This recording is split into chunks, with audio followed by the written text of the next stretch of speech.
Hello viewers, আশা করি আপনারা সবাই ভালো আছেন। তো আজকে আমি যে ভিডিওটি নিয়ে চলে এসেছি, আজকের ভিডিওতে আমরা আলোচনা করব যে রেসার কবুতরের ডিম ফোটার পরে, ডিম থেকে বাচ্চা বের হওয়ার পরে আপনারা কি করবেন। যারা নতুন কবুতর পালন করেন, আজকের ভিডিওটি সম্পূর্ণ তাদের জন্য।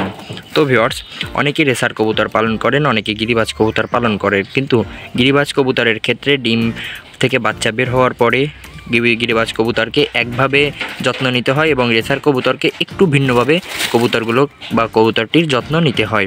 তো ভিউয়ার্স, আপনারা প্রথমে যে ডিম ফোটার পরে যদি কবুতরের বাসনে এই যে ডিমের পাত্রয়, এই পাত্রে যদি ডিমের খোসা থাকে তাহলে সেই খোসাটি ফেলে দেবেন। তা নাহলে কবুতরের শরীর বা কবুতরের গা থেকে রক্ত বের হয়ে যেতে পারে, কবুতরের গা ছিলে গিয়ে বা কেটে গিয়ে। তারপরে কবুতরের যে বাসনটা এতদিন ডিম তা দিয়েছে, সেখানে অনেক ময়লা আবর্জনা থাকতে পারে, অনেক পশম থাকতে পারে বা অনেক লোম থাকতে পারে। তো আপনারা সেগুলো পরিষ্কার করে দিবেন।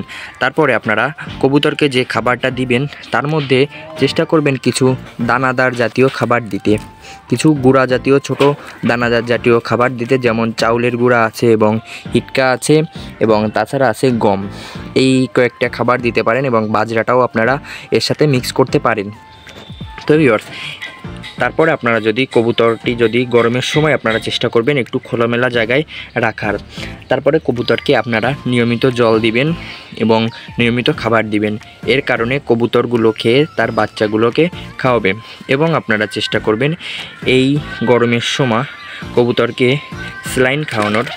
কিন্তু বাচ্চাটার বয়স 5 থেকে 7 দিন হওয়ার পর আপনারা এই স্যালাইনটি দেওয়ার চেষ্টা করবেন। এতে কবুতরও সুস্থ থাকবে এবং কবুতরের বাচ্চাগুলো ভালো থাকবে, বাচ্চাগুলোর কোনো ধরনের কোনো সমস্যা হবে না।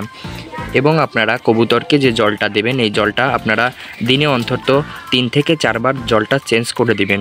যেহেতু বাচ্চা আছে এবং কবুতর যদিও ময়লা জল বা নোংরা জল খেয়ে সহ্য করতে পারলেও কবুতরের বাচ্চাগুলো হয়তো পারবে না, সেদিকে আপনাদের খেয়াল রাখতে হবে।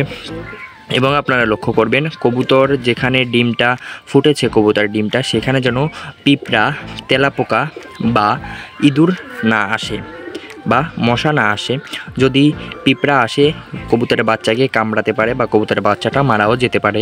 তেলাপোকা বা ইঁদুর যেন না আসে। ইঁদুর কিন্তু বড় কবুতরকেও কামড়ায় এবং এর ফলে কবুতরগুলো মারা যেতে পারে। তাছাড়া আপনারা দেখবেন মশা যেন কবুতরের খাঁচায় না থাকে। মশা এর কারণে কবুতরের ফক্স হতে পারে বা কবুতরের নাকের উপরে ফুলে উঠতে পারে এবং নাকে, পায়ে বা কবুতরের পরে যে কোনো জায়গায় এই ধরনের সমস্যা হতে পারে। এই মশার কামড়ে কবুতরের বাচ্চাগুলোর একটু বেশি সমস্যা হয়, বাচ্চাগুলো মারা যেতে পারে। তো ভিউয়ার্স, আজকের ভিডিওটি এই পর্যন্তই। পরবর্তীতে আরও একটি নতুন ভিডিও নিয়ে চলে আসবো পিএলটিডি লফটের পক্ষ থেকে।